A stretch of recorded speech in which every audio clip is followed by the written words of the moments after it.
Assalamualaikum warahmatullahi wabarakatuh. Kami mahasiswa dari program studi Manajemen Pendidikan Islam, Fakultas Tarbiyah dan Keguruan UIN Sunan Ampel, Surabaya. Pada video kali ini, kami akan menyampaikan materi mengenai hubungan kecerdasan emosional dengan gaya manajemen konflik di madrasah atau sekolah. Anggota kelompok kami yang pertama ada saya sendiri, Hardina Rohma, dengan NIM 0602032030. Dan yang kedua rekan saya ada Rehan Febriansyah dengan NIM D03219029. Pada pembahasan kali ini, yang pertama yaitu mengenai sifat konflik di madrasah atau sekolah, yang kedua ada respon penolakan, yang ketiga ada gap interpersonal, yang keempat ada refleksiologi emosional, dan yang kelima ada emosi dalam tinjauan psikosofistik. Untuk materi yang pertama yaitu mengenai sifat konflik di madrasah atau sekolah. Sifat konflik dapat berkisar dari yang kecil dan sederhana hingga yang kompleks dan berbahaya. Berikut beberapa sifat konflik yang ada di dalam lingkup madrasah atau sekolah. Yang pertama ada keberagaman, yang kedua ada saling ketergantungan, yang ketiga ada emosi yang kuat, yang keempat ada keterbatasan sumber daya, yang kelima ada perbedaan persepsi, yang keenam kepentingan pribadi, dan yang ketujuh ketidakpastian. Selanjutnya yaitu mengenai respon penolakan. Respon penolakan adalah tanggapan emosional atau keperilakuan terhadap ancaman yang nyata atau dibayangkan kepada rutinitas kerja yang telah mapan. Materi yang ketiga yaitu mengenai gap interpersonal. Gap interpersonal adalah konflik yang muncul di dalam sebuah organisasi atau di tempat kerja.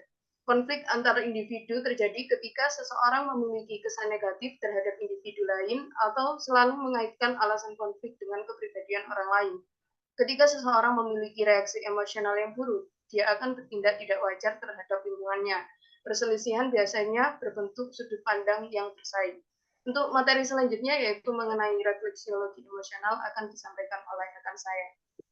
Baik, selanjutnya ada pembahasan tentang refleksiologi emosional, yang mana teknik ini merupakan teknik yang membantu terapis mengungkapkan kepada klien bagaimana perasaan dan kondisi mereka. Adapun teknik-teknik ini, teknik-teknik dari refleksiologi emosional, yang pertama ada refleksi emosional secara umum, yang kedua refleksi emosional pada hambatan klien, yang ketiga refleksi emosional pada dominasi klien, lalu yang terakhir yang keempat refleksi emosional pada upaya kreatif.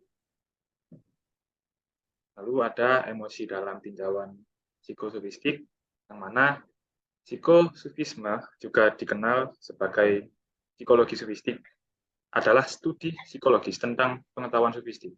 Psikologi sofistik juga dikenal sebagai psikosofisme atau studi tentang perilaku manusia berdasarkan paradigma sufi yang didasarkan pada Al-Quran dan Al-Hadis. Psikologi sofistik sangat menekankan tumbuhnya kapasitas batin seseorang yang akan membahas tentang kesadaran psikologis agar senantiasa dekat dengan Tuhan. Sedangkan menurut Mulyadi menjelaskan emosi adalah pengalaman sadar, kompleks dan meliputi unsur perasaan yang mengikuti keadaan-keadaan psikologis dan mental yang muncul serta penyesuaian batiniah dan mengekspresikan dirinya dalam tingkah laku yang tampak. Baik, saya kembalikan kepada moderator.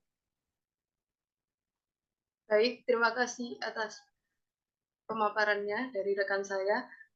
Baik, untuk teman-teman, terima kasih telah menyaksikan video pada hari ini. Kami mohon maaf apabila ada kurangnya.